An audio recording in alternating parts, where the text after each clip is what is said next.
Hey guys, it's Timmy, and this is Pro Wrestling Unlimited as we are here with the PW Unlimited Wednesday show, episode number 65.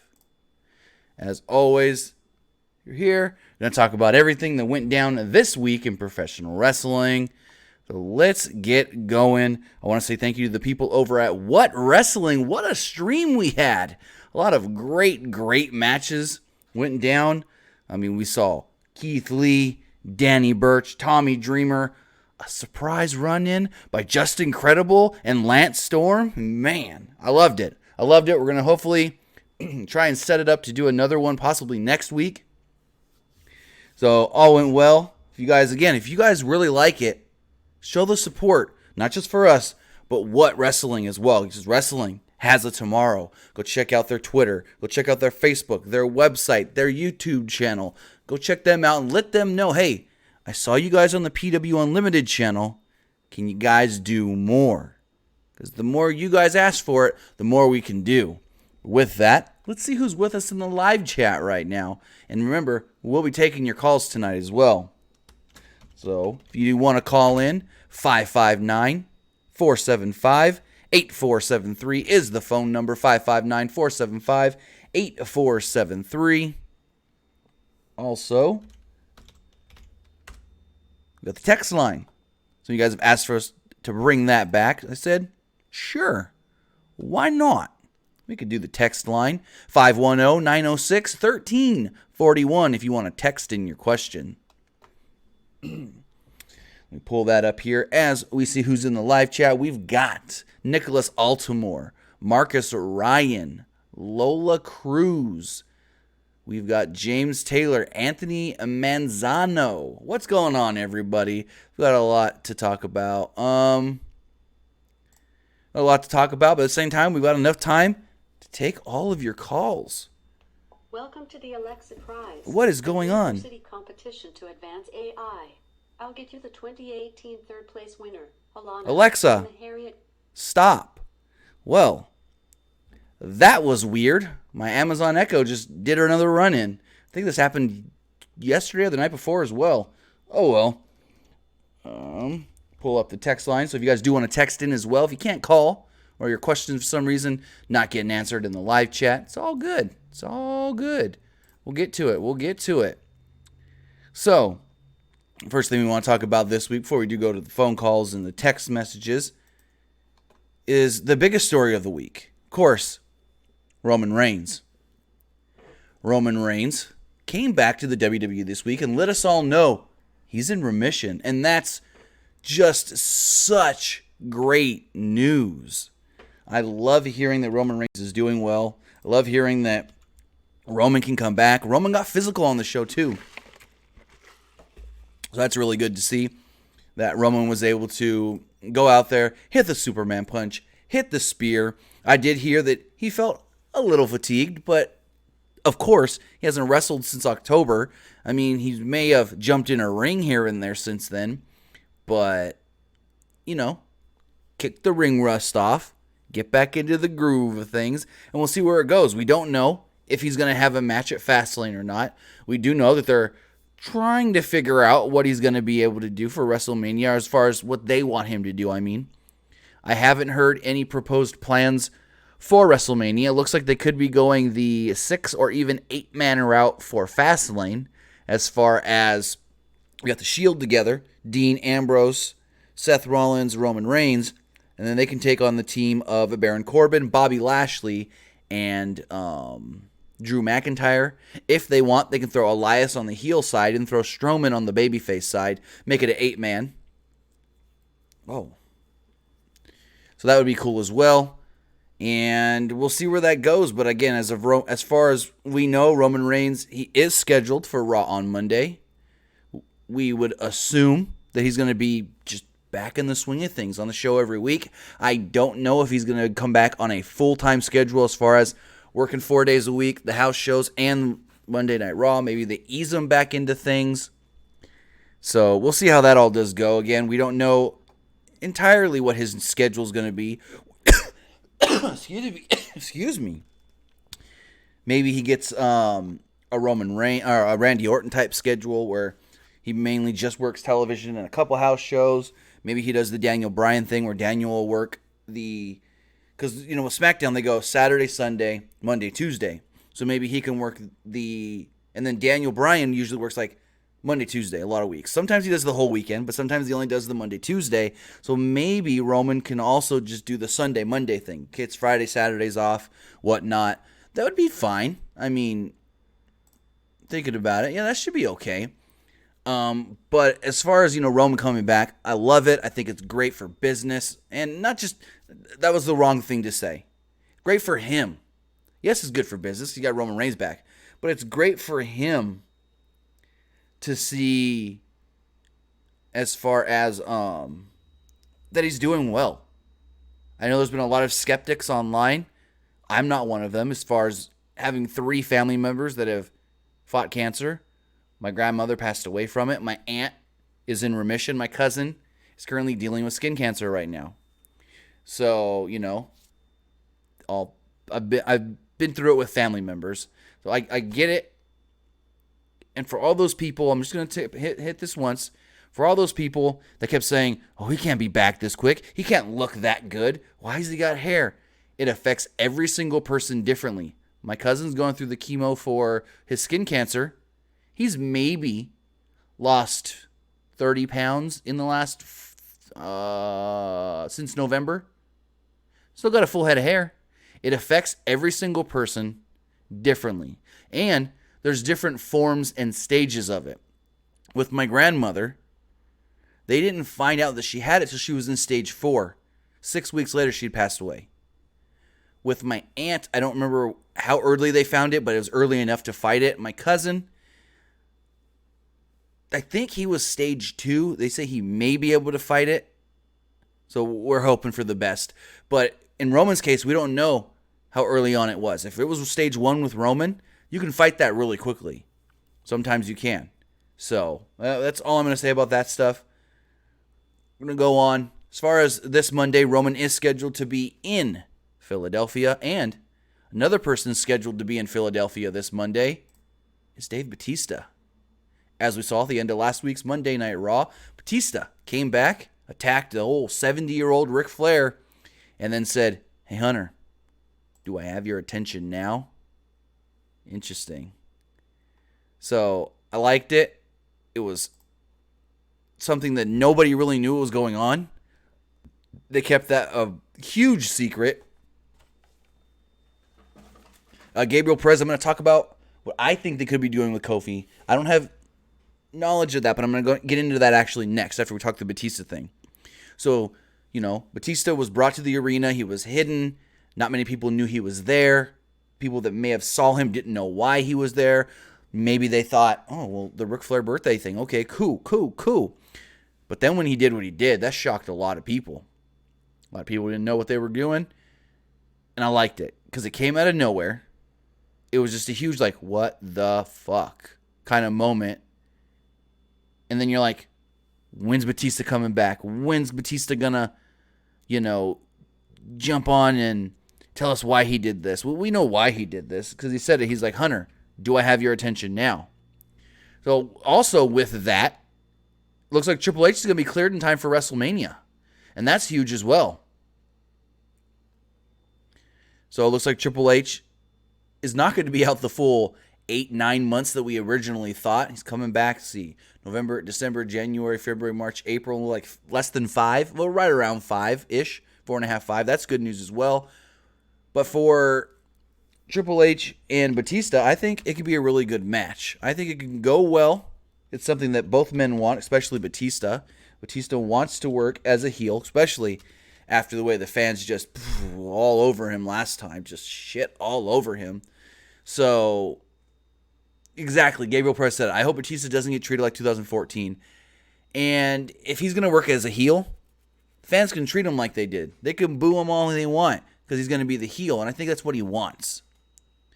Now, as far as Kofi goes, we saw last night on SmackDown Live, Kofi was all set to sign that contract for Fastlane, and Vince McMahon came out. Vince McMahon came out and was like, Kofi, I like your work, but you're not main event material. He's like, I got another box office draw I'm putting in your place. And he brought out Kevin Owens.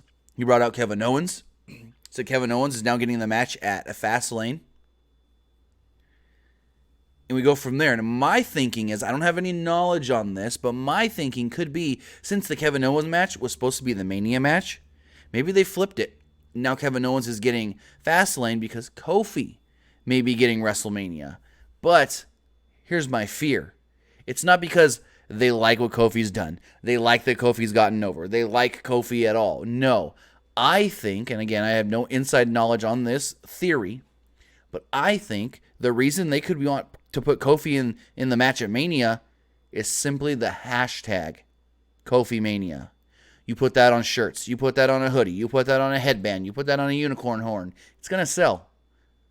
Also, with screwing Kofi, saying, I don't think you're big enough to be in the main event and get a championship match one-on-one, that's going to make the fans want to see him wrestle Daniel Bryan even more. And then with that, fans are going to get more behind him. They're going to buy more of his merch if you get that hashtag KofiMania merch. So I think, all things considered, that could be one reason. You got to make money, and what better way to capitalize off of a guy's all of a sudden out of nowhere instant popularity. But with that, let's go to the text messages. Again, if anybody does want to text into the show, get your questions answered, 510-906-1341. 510-906-1341. If you want to call into the show, you can call in and give your thoughts on anything that went down this week in pro wrestling. 559-475-8473. Excuse me. So just looking at some of the text messages here. If Google will load it. There we go. 512 says, how do you think Shane and Miz are going to break up? I think what's going to happen is Miz may get beat at Fastlane in the tag team match. He may be the one to get pinned. And Shane doesn't make the save in time. And Miz just gets mad and turns on Shane. Something along those lines, maybe. I think that match looks very possible that it could happen. Another question we got here from the text line. It says, here we go. Hey, good brothers. Have the winners been announced for the PW year-end awards? They have. I think we did that last week, and we have a full video of the award winners up on the channel. Just search PWUnlimited year-end awards, and it should come up in the search on the channel. Or you can go over to the website, PWUnlimited.net. I think I put the video up over there as well. But either way, just go to our YouTube channel homepage, search it, year-end awards, and it should pop up. Another one from a 504 says, Tim, if the Usos were to leave WWE, would it be a big loss for the tag team division? It's a good question, and I would have to say yes. I think the Usos are one of the more established, of course, teams in the WWE. And if they were to lose them, somebody, two guys that we think are just pure WWE, never going to leave, kind of like a Randy Orton. They're there for the long haul. And if they leave, that's a void that's going to need to be filled by I don't know who. Because you need to bring up a great tag team to put in their spot. And who could that great tag team be that's got the great chemistry of the Usos? Yeah, they're brothers, they're twins. They've been together since day one as H. But as far as, them as a team, they've been in WWE for 7-8 years now. And, you're going to have to build another team up that can fill that void of, they're established with the fans. The fans, even the casual fans for the most part, know who the Usos are. I've been to plenty of SmackDown house shows where you can tell that the people sitting next to you aren't that big of fans. But the Usos come out and they go, oh, hey, those are those Uso guys. Those are the twins. These guys are really entertaining. So it's like, they've been around long enough to where even a casual will know who they are, and it's going to be hard to fill that with another team that you may have to, You may have to reestablish or get the, not just hardcores, but the casual fans acquainted to as well. So it'll be tough if they leave, but I don't think they're going to leave. I mean, it could happen, but I don't really see them going anywhere. Robert Larry in the live chat says, does anyone think the WWE will retire the U.S. title? No. You got to have that secondary belt. You've got the U.S. title on SmackDown to the IC title on Raw. Gabriel Perez says, Usos versus Hardys at Mania. I can totally see that happening. I think I mentioned that last night, that I think that could be the direction if they want to push the Hardys. Again, if you do want to call into the show, 559-475-8473, 559-475-8473. You can also text in at 510-906-1341, 510-906-1341. So, another thing I wanted to talk about has to do with the new direction we saw this week. As far as the shows being a little easier to watch as far as WWE goes. We saw that Raw had a great beginning, a great end, and an okay middle. With that, we saw just a good flow from the show, start to finish, from both Raw and SmackDown, especially SmackDown.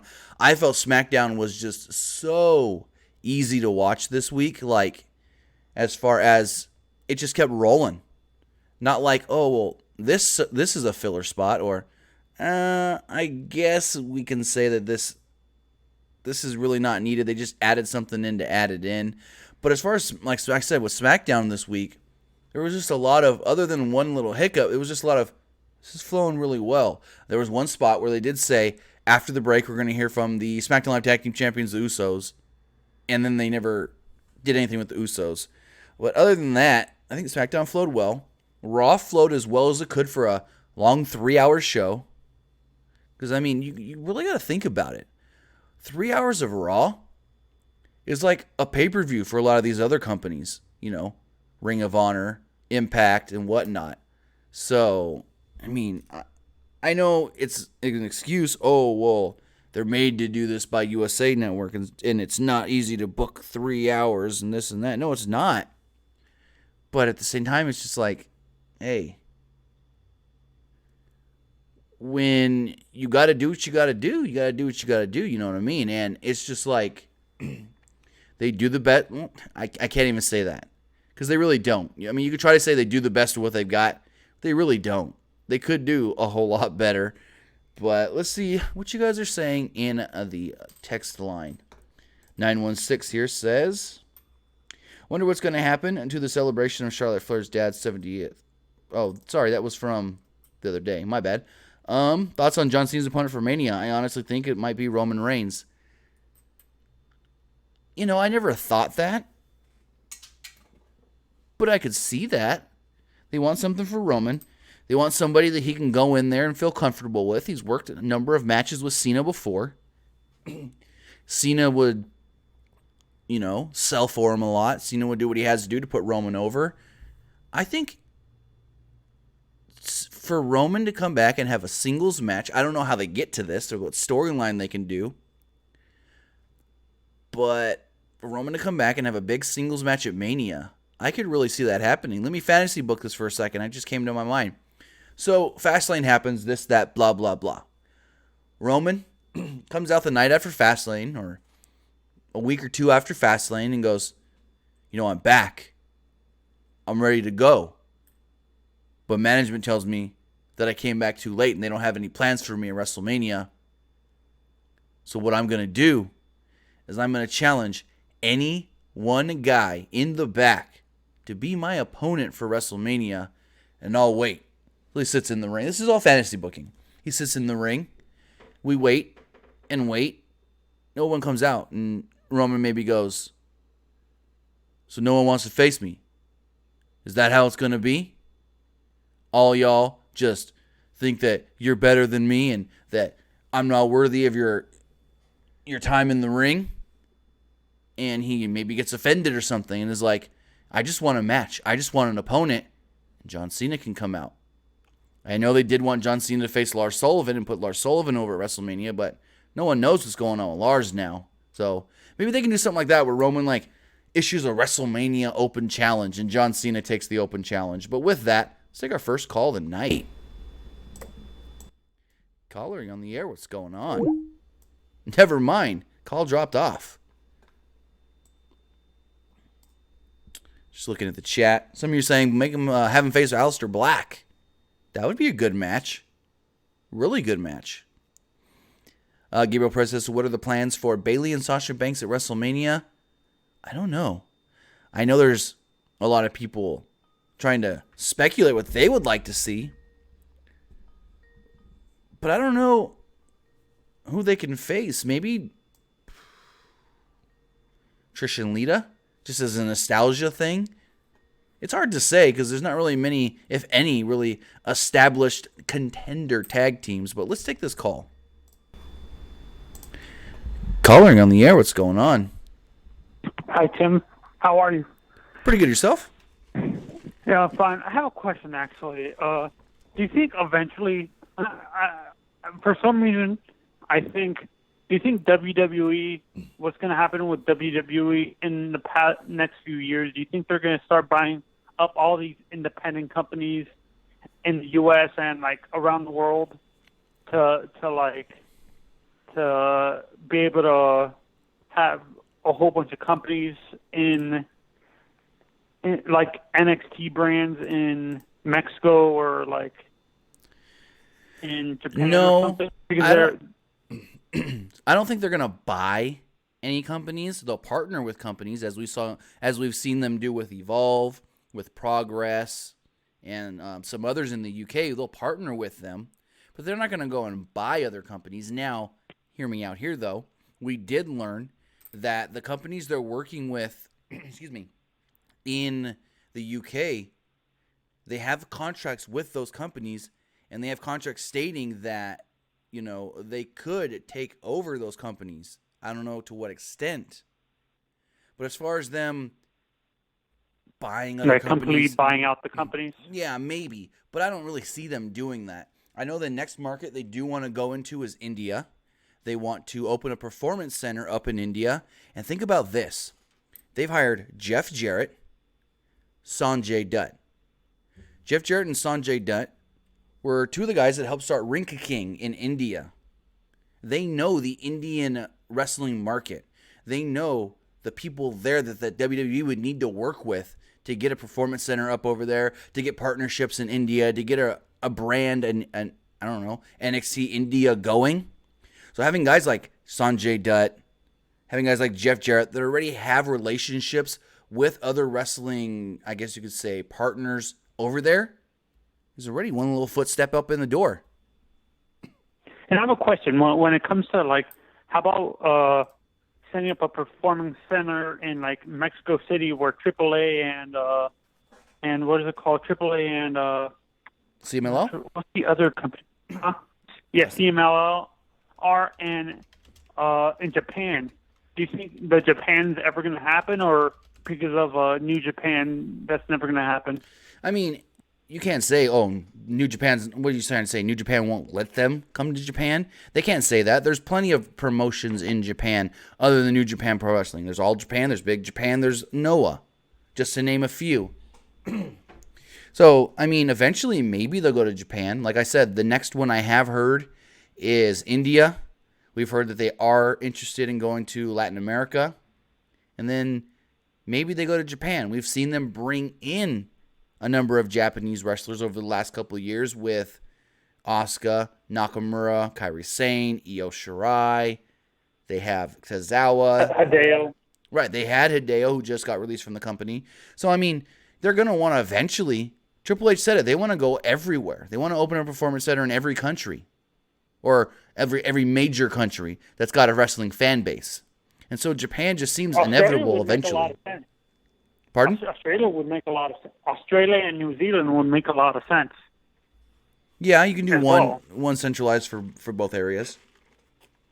Or could you just use the UK NXT UK for that as well?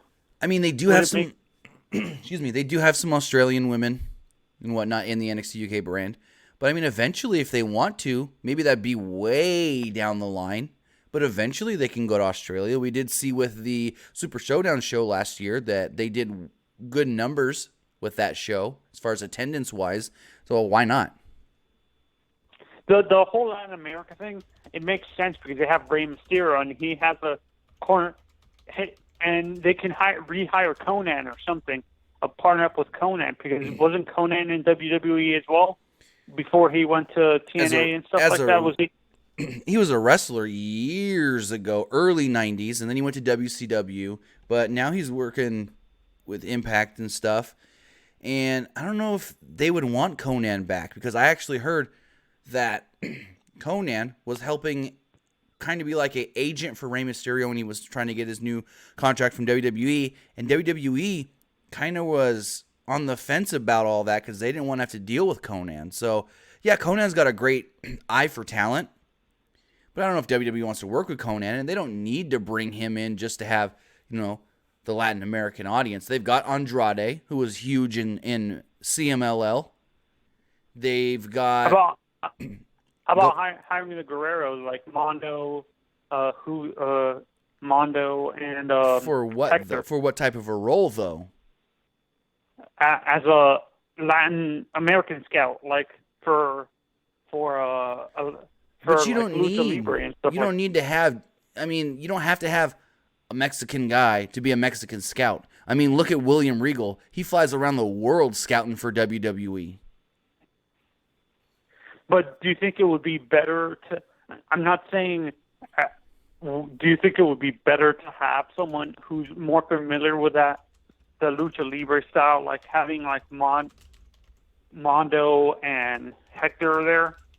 I don't think it's that as needed. scouts, No. because they are more familiar with the Lucha Libre style. Because I think William Regal is more successful with the strong style people because he wrestled that style in Britain before he came to the U.S. and stuff like that. So that's why I was wondering. That's why I'm saying it would be. Wouldn't you rather have someone who's has had a successful career in that style of wrestling, like Ray or the Guerrero family? No, I don't really think it's needed. But with that, I want to say thank you for the call and have a great night. You too. I don't think you want to hire a bunch of Lucha Libre, so you got to have a Lucha guy in your company. I don't think it's needed. I don't think it's needed at all. You just got to have people that are smart about the business. I mean, heck, they've got Jeff Jarrett. Jeff Jarrett at one point had a partnership with AAA. He knows the Mexican market. He's worked in AAA. What was he, the AAA Mega Champion last year before losing that belt? So, I mean, you've got guys that have ties to different types of wrestling all around the world. You don't have to be from that area to have ties in that area. Like I said, Jeff Jarrett, he's got ties in India. He's got connections over there. So it's just about, as long as you know wrestling, you keep your eyes and ears open, you figure out, okay, this is what we need to look for. This is what we need to look at. This is what we need to figure out about. It's just all in the end is going to work out, as long as you're not just, I don't want to say it like Vince and one-sided.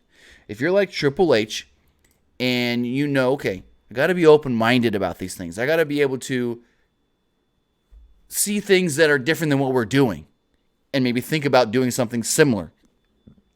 Because doing what they're doing now may work to an extent, but you always got to grow. And Triple H is someone that realizes that. You've got to grow.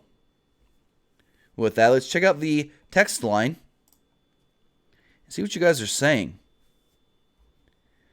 559 here says, will WrestleMania be the end of Batista? Do you think Batista will work for AEW after WrestleMania? he's just stick to acting. Batista's going to be done after this match. Batista has said it for the past, I've heard him say this for 3 years now, since Mania 30. He wants one final storyline, one final match at WrestleMania against Triple H. He said once he gets that, he can feel like his career is finally come full circle. He can step away from pro wrestling and just focus on his acting. Him going to AEW, I don't ever see that happening at all. 985 in the text line has a cool idea for NXT TakeOver. Says Gargano vs. Ciampa Iron Man match. Goes to sudden death as time expires and then goes another 10-15 minutes. Very possible, but at the same time, we have seen WWE go to draws in Iron Man matches as well. So I don't think they would do that, especially if it's the main event. But I can see that. It's a big match that they haven't done between Ciampa and Gargano yet. Another thing I can see with the Ciampa Gargano match, maybe a cage. Maybe put them inside a solid steel cage. 919 and the text says, thoughts on if Sasha and Bayley will defend the tag titles at a TakeOver event? It's possible. I don't know if it's going to be this TakeOver Mania weekend, since they'll most likely also be defending at WrestleMania. But it's possible that sometime down the line that they had defended a TakeOver. They did tease that at last week's tapings. Caller, you're on the air. What's going on? Well, I have a question about Kofi Kingston. Sure. So, if they're going to give Kofi a big push, I've heard rumors about them splitting up the New Day. Would you think that would be a smart move to give Kofi a push after that? You know, I can see them. I know you heard the rumors and stuff. There's nothing that's been confirmed to me that's any true other than just a rumor. It's just something that people started online. There's no truth to it as of right now. But just to answer your question, though, if I think it could be a good idea to break them up and then have Kofi get pushed, I can see maybe Big E, just hypothetically, Big E maybe goes heel, turns on Kofi, turns on Xavier. So Kofi then goes, you know what? You can't do this, Big E. I'm gonna avenge us. I'm gonna avenge the New Day. And he goes in there and beats Big E and then establishes himself as a big time guy and then gets his title match. But that's just some fantasy booking. I don't think they're going to break up the New Day anytime soon. New Day's still too big of a moneymaker for them to even consider. Do you think they should keep Kofi like a big-time superstar with the New Day? I mean, by that I mean, like, should they push Big E, Xavier Woods too? I mean, they can. That's kind of what they're doing right now. They've got Big E and Xavier in there with Kofi, but Kofi's the guy, the main guy of the group. So maybe you can do, Kofi goes off and let's just say he wins the WWE Championship.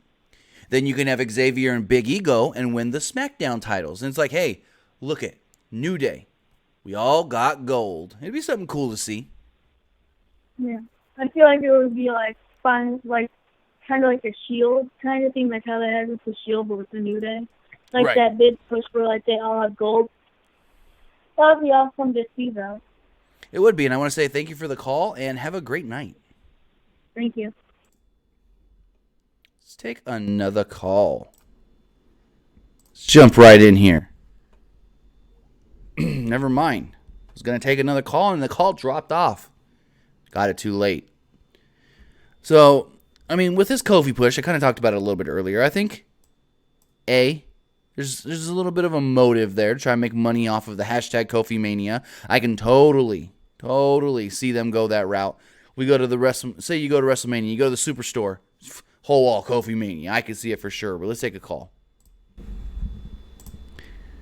Caller, you're on the air. What's going on? Hey, Tim, it's Steven. What's going on? Not much. How's he doing? Nothing much. Just chilling at work. So, I have a question tonight. I'm just thinking about, I mean, I like Batista, like Triple H, God bless him, and all those guys, but I'm just thinking about SmackDown and Raw and 205 Live, NXT, like all the talent that's on the roster now. like it may be more talent than they've ever had before. So I'm just wondering, do they have too much talent that they don't know what to do with? Like, do you feel like that? 100%. They've got so many people just at the performance center that they don't even have enough space to train right now, is what I'm hearing. I heard there's probably upwards of 300 people almost on that roster, like from overall. And when you've got that many people and you've only got a 1 hour NXT show, a 2 hour SmackDown, and a 3 hour Raw, you can't get everybody on the show every week. And yeah, I've said it before, you don't have to have everybody on the show every week. But when you keep pushing the same people every week, then you've got guys and girls that don't get used. And then you've got people just sitting on the sideline. You got people like Sanity. You got people like the Ascension. You got people like, you got people down in NXT that I've heard, these people are working at the Performance Center. They're ready to get pushed onto the show. They're ready to go on to the tapings of NXT, but it's just they've got their set roster right now for NXT, and it's hard to add more people in when you've got only a 1 hour show and you're building up towards that next takeover. So yes, I do believe that they do have more talent than they can actually use at the moment. Agreed. And another thing, like with Roman Reigns, I feel like with what happened with him, even though it was a real life scenario, and we know how before, like, he would get booed in certain arenas, and because everybody felt like Vince was trying to push him down our throats or force him on us. And so now with him coming back and getting the reaction he got, I feel like he's in the position that they originally wanted him in. And do you feel like people would just automatically cheer him now because of the real life story? Or do you think they'll go back to booing him the way they used to? I mean, at least for the next year, Roman's is going to be one of the most over guys they've got. Now, if they want him to be a heel, they can push him as a heel. I don't see that happening because Vince now has that reaction that he's always wanted with Roman Reigns. He's always wanted Roman Reigns to get that huge, soon as my music hits, the whole arena erupts kind of thing. The Stone Cold effect. As soon as you heard that glass break, everybody in that arena were on their feet, jumping up and down, screaming. Men, women, children alike. And so we saw that this week with Roman. As soon as his music hit at the top of the show, boom, they were going nuts. Soon as he walked out a couple moments later, boom, they went nuts again. So I think he's getting the reaction they finally want, and I don't think they're going to mess that up unless they really have some sort of a storyline that they think is like the best thing possible. Right. And one more question, and I'll let you go. Like with Roman coming back, like, first off, I can't believe that Brock Lesnar has held the Universal title hostage for so long again after he lost it finally. And then when Roman had to give it up. And so I was thinking before Roman came back, like they're going to put the title on Seth, of course. But now with Roman coming back, do you think that might change and Brock might win and then we might be headed towards another Brock Lesnar Roman Reigns? I mean, anything's possible. It did kind of cross my mind a little bit, but at the same time, it's like, go with Seth and see what happens. If it doesn't work, have some random heel beat him, and then have Roman beat that heel to get the title, do a transitional champion. But I think give Seth the time, because Seth was a great champion back in 2015. Seth was an amazing WWE champion. And unfortunately, he went down with a knee injury, lost the title too soon. He was probably going to lose that title in 3 weeks to Roman Reigns at Survivor Series anyways, but it's just unfortunate the way it all went down. But I think now, Seth Rollins, you hear the crowd every week. As soon as you hear that, burn it down, the crowd goes nuts. So why not give him a try? All right. Well, thanks for taking my call. Love the show, and have a good one. You too. Have a great night, and thanks for the call. All right, so with that, we've got a Super Chat donation, $1.99, from Nicholas Altamore. He says, any news from that meeting with TNA? Are you talking about WWE having a meeting with them a couple months back where some top TNA or Impact officials came to the WWE headquarters? If you're talking about that meeting, there really was no news to talk about. It was more of a, hey, we're here. If you want to work with us, if you need footage for guys, we'll license it out to you. As far as that goes, there was really nothing of note that happened at that meeting. It was more of like a, hey, we run the company now. If you want to talk about doing something, you need footage. As we've seen, they've used on the WWE Network, they've used some Joe stuff, they've used some AJ stuff, they've used some Kurt Angle footage. And I think that's really all it was all about. So, Christian Barron says, I have a question. Well, what's your question, Christian? You can either text it in at 510. Give me 1 second. If you got a question, you can either call in and ask your question, 559-475-8473, or you can text in your question at 510-906-1341. What's your question, Christian? Just going over here to the text messages. Got a question here from 559 saying, hey, do you think Mandy Rose can really beat Asuka at Fastlane? No. I know some people may be like, well, they like Mandy. Mandy's a good-looking blonde. Maybe they could put the title on her. But I don't think so. I think Mandy's just a stopgap. Matt Spain says, what time is it where you are from? Right now it is 9:30 p.m. here in California. California. Gabriel Perez says, is Dean Ambrose leaving? As far as we know, Dean's done in April. We actually have a video coming out tomorrow that's going to talk about everybody's contract that we know of. Everybody's contract that we know of that's coming up now, coming up in the next couple of weeks. WWE, AEW, Impact, MLW. We've got a full video coming up tomorrow on all these different contracts and all these different companies. So it should be cool. We did this video back in, I want to say November. So now we're doing an update. Every couple of months, we're going to bring you an update to this story. We've also got an article or a post up on our website. It's got a whole list of everybody we know as far as contracts that are knowledge, common knowledge. I didn't know how to explain that. So, Matt Spain says, do I have your permission to use your website on my news videos? I don't know exactly what you're asking, Matt, but if you want to talk to me, best direct way to do that is hit us up on Twitter at PWUnlimited. Ask your question again there. I'm not 100% sure what you're asking. I think I get what you're asking, but hit me up on Twitter. Shoot me a DM at PWUnlimited, and we'll talk over there. So let's take another call, guys. Caller, you on the air. What's going on? Hey, Tim, how's it going? Pretty good. What's up? I just got two questions. The first one is, I feel like Seth's gonna win the title, right? I think so. I mean, he's got to. Yeah, he got to. After that, who should he feud with? I think he should feud with McIntyre because like you've been saying, and they've been really protecting him. He barely taking any pins or submission. They're protecting him. Do you honestly see him? Not now, but do you see him as a future world champ, future universe champ? Because I honestly do. I think he'd be great. Oh, eventually, yeah, for sure. I've been saying that since he came back to WWE, since he came to the main roster on Raw.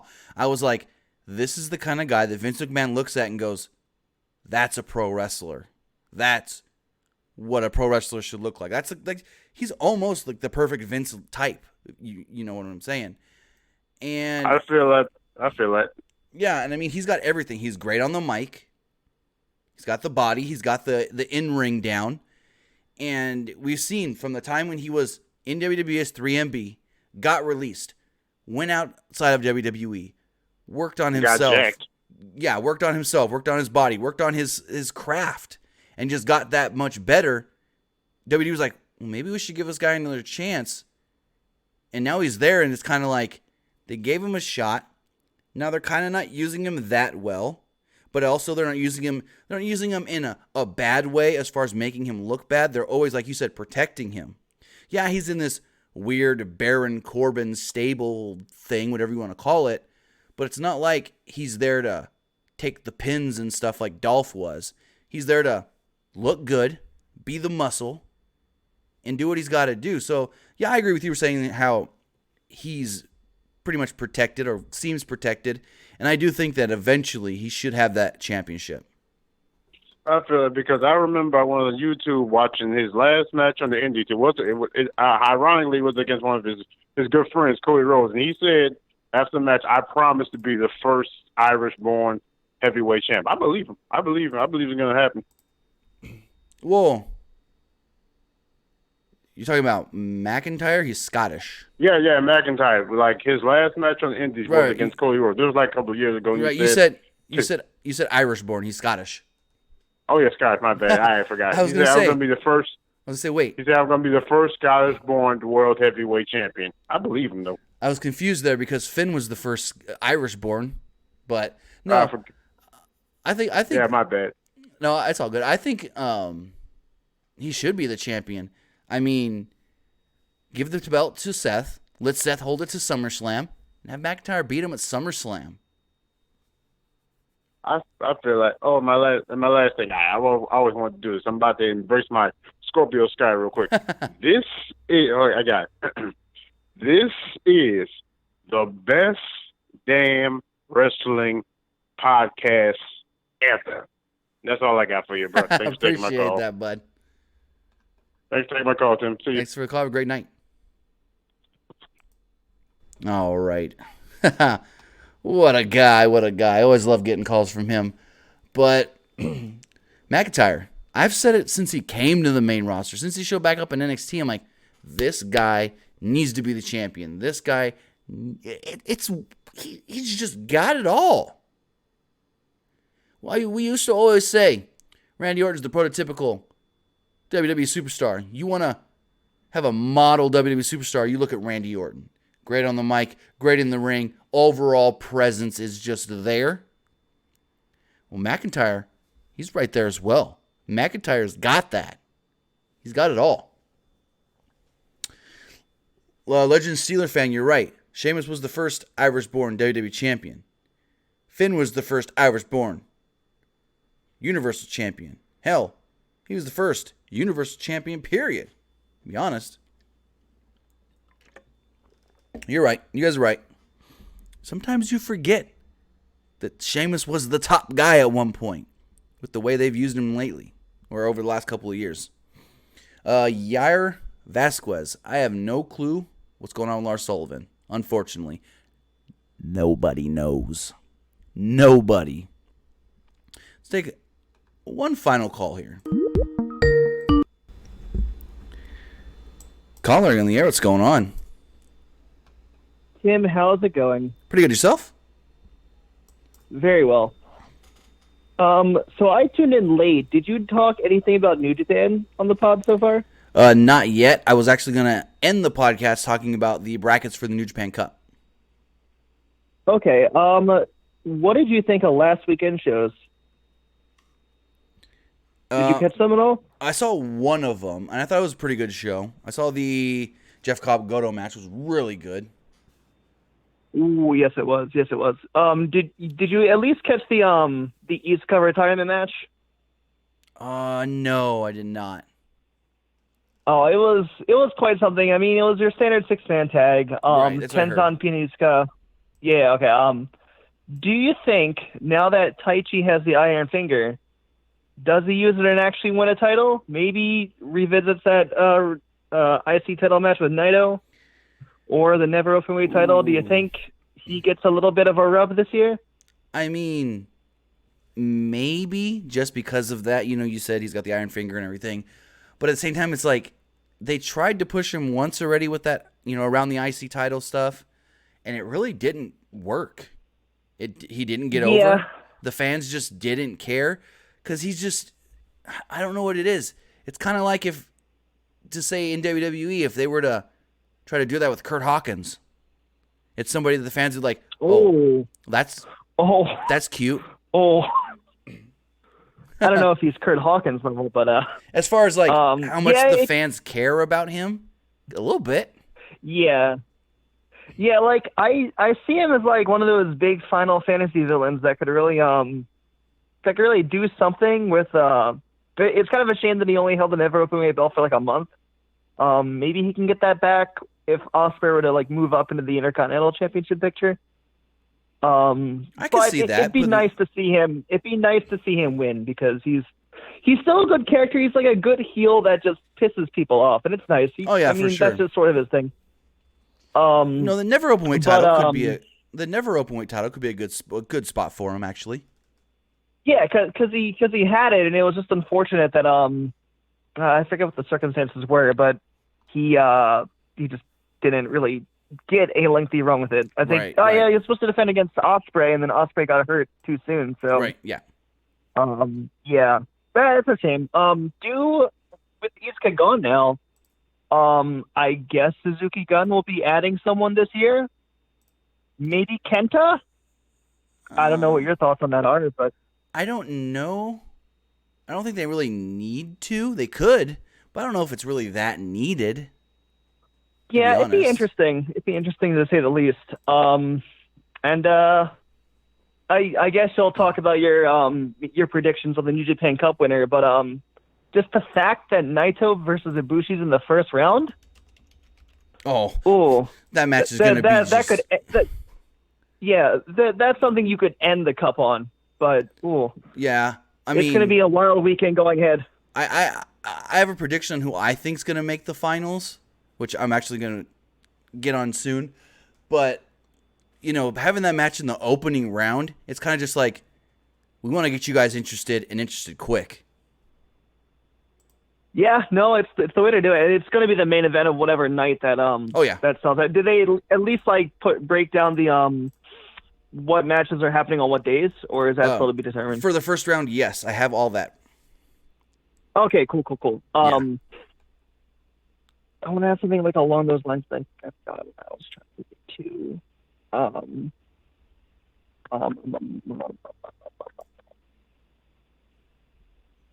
lost it. Not a problem. I'm trying to get it back.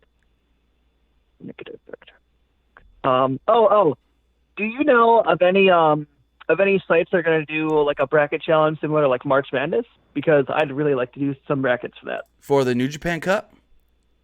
Yeah. I was actually thinking of trying to see if I could set something up. Oh, that'd be amazing if you could. I was seeing if there was a way. Because I think Reddit has some, but I don't like Reddit polls at all. Yeah, I was seeing if there was a website I can use maybe or something. If anybody knows, let me know in the chat or in the comments below if there's a website we can use to set up like brackets for people to fill out, and then they can submit their brackets, and we can see who maybe gets a perfect bracket or something. That'd be a fantastic contest. Yeah, I'll look into it for sure. All in on that. I was thinking about it the other day. Well, thank you very much. All right, thanks for the call. Thank you very much, and I anticipate hearing your picks. Not a problem. Thanks for the call, and have a great night. All right, good night. All right, with that, 619 in the text line asked about Triple H Batista. We talked about this earlier. 100%, this match is going to happen at WrestleMania. It's got to.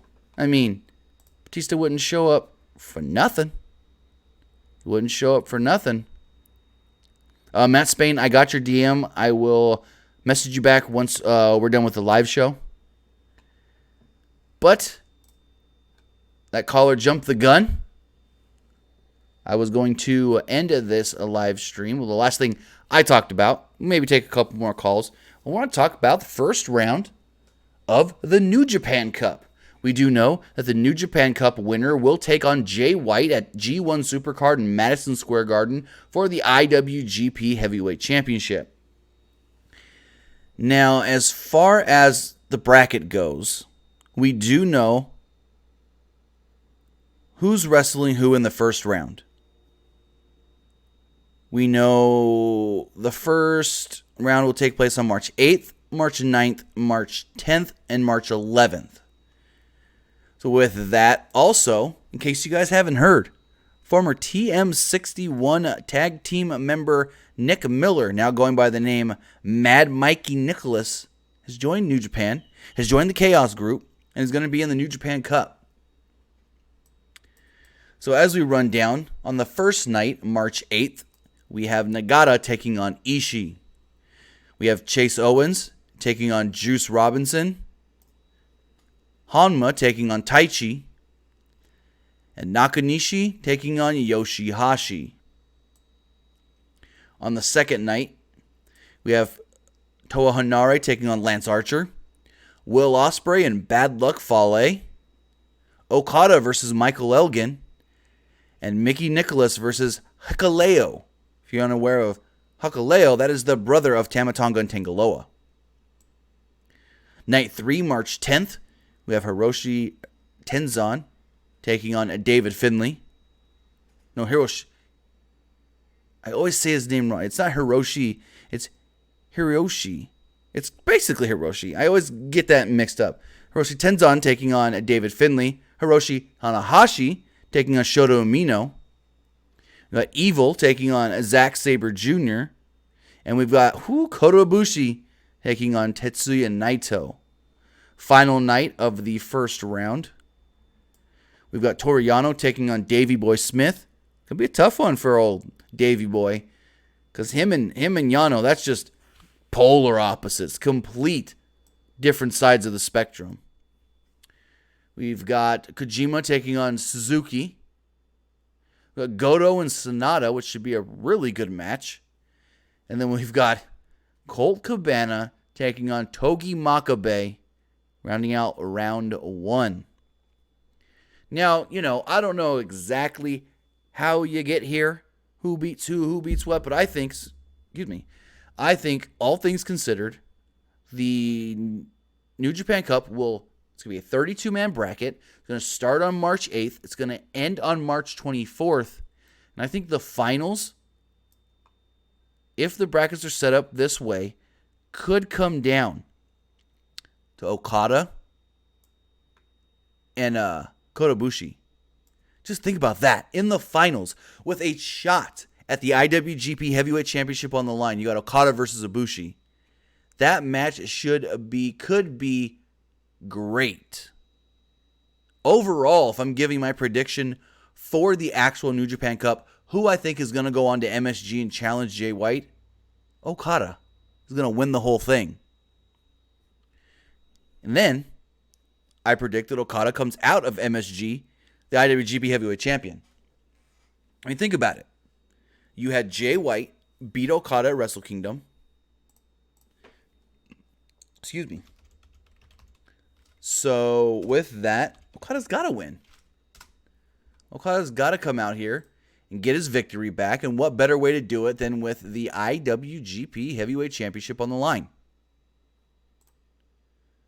Well, I think that is a great way to do it. Gabriel Perez says, I think it will be Tanahashi versus Naito. I doubt it, since that was the finals of last year's G1. I don't think they're going to go back to that as a big tournament-ending match again.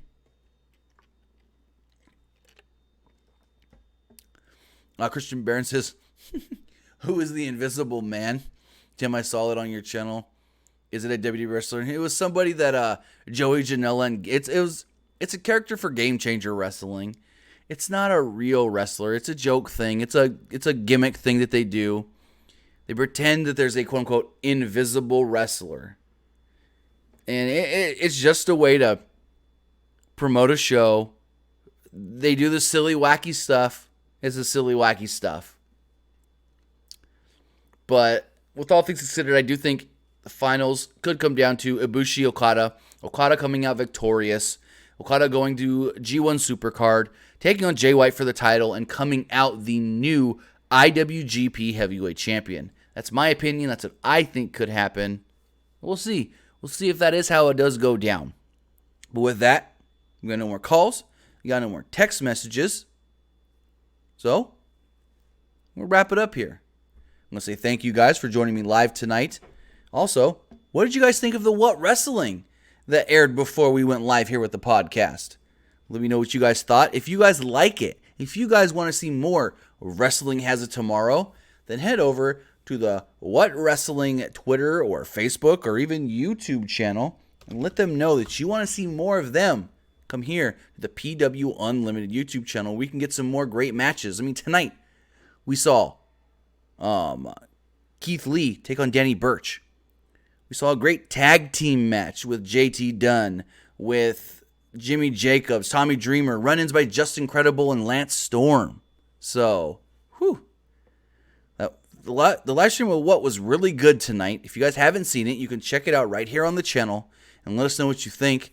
With that, you can follow us right here on YouTube. Follow us on Facebook, facebook.com/Pro Wrestling ULTD. You can check us out on Twitter at PWUnlimited. And of course, check out our website, PWUnlimited.net. Have a great night, guys. We'll see ya next time.